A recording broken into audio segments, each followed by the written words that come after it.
Next up we have Faye Miller doing poetry reading, an original titled Blade and the Unicorn by Shel Silverstein. Well, actually, the title of my poem has changed because it was in progress. But first of all, I'd like to put a note out there, and I see a lot of my professors in here. Professors, if you see me taking notes, you might want to look at them afterwards because I'm probably writing poetry or drawing in the margins. Sister Jane, I wrote this poem during your class. I did. You inspired me. Yeah. I'll read some poetry that I wrote in your class later, Dr. Mark. It will probably have something to do with the color green or Ireland or maybe Kermit the Frog, I don't really know. But actually it changed to a garden dialogue. Please, take the time to blame me.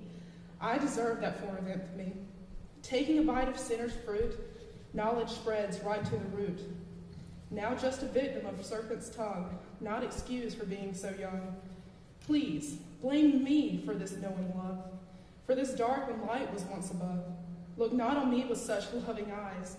I shared with you the serpent's lies. Out of paradise we have been cast.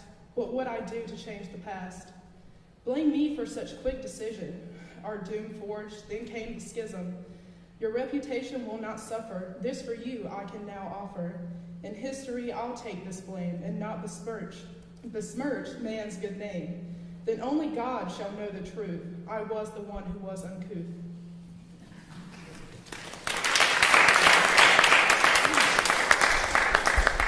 And I'm sure most of you are familiar with Shel Silverstein, you know, where the sidewalk ends, falling up, childhood favorites right there. And please excuse me if I fall into some kind of rhythm, because every time I read it in my head, I want to rap, and I really wish that I had rapping skills, because I think it would be awesome. Maybe Dr. Malsbury could work with me on a guitar part later.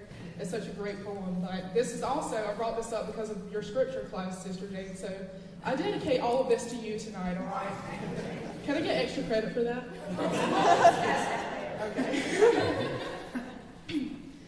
A long time ago when the earth was green and there was more kinds of animals than you've ever seen, and they ran around free while the world was being born, and the loveliest of all was the unicorn. There was green alligators and long-necked geese. There was humpy-bumpy camels and chimpanzees. There was cats and rats and elephants, but sure as you're born, the loveliest of all was the unicorn. But the Lord sees him sinning, it caused him pain. He says, stand back, I'm gonna make it rain. He says, hey, Brother Noah, I'll tell you what you do. You go and build me a floating zoo. And you take 2 alligators and a couple of geese, 2 humpy-bumpy camels and 2 chimpanzees. Take 2 cats and rats and elephants, but sure as you're born, Noah, don't you forget my unicorn. Now Noah was there, he answered the calling, and he finished up the ark just as the rain was falling. He marched in the animals 2 by 2, and he called out as they went through. Hey, Lord, I got your 2 alligators and your couple of geese, your humpy-bumpy camels and your chimpanzees, got your cats and rats and elephants, but Lord, I'm so forlorn, because I don't see no unicorn. Oh, Noah looked out through the driving rain, but the unicorns were hiding, playing silly games. They were kicking and splashing in the misty morn. Oh, them silly unicorn. The goat started goating and the snake started snaking. The elephant started elephanting and the boat started shaking.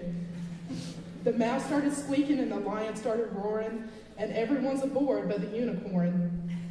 I mean, the green alligators and the long-necked geese, the humpy-bumpy camels and the chimpanzees. Noah cried, close the door, because the rain is pouring, and we just can't wait for them unicorn. Then the ark started moving and it drifted with the tide, and the unicorns looked up from the rock and cried. And the water come up and sort of floated them away. That's why you've never seen a unicorn to this day. You'll see a lot of alligators and a whole mess of geese. You'll see humpy-bumpy camels and a lot of chimpanzees. You see cats and rats and elephants, but as sure as you're born, you're never going to see no unicorn.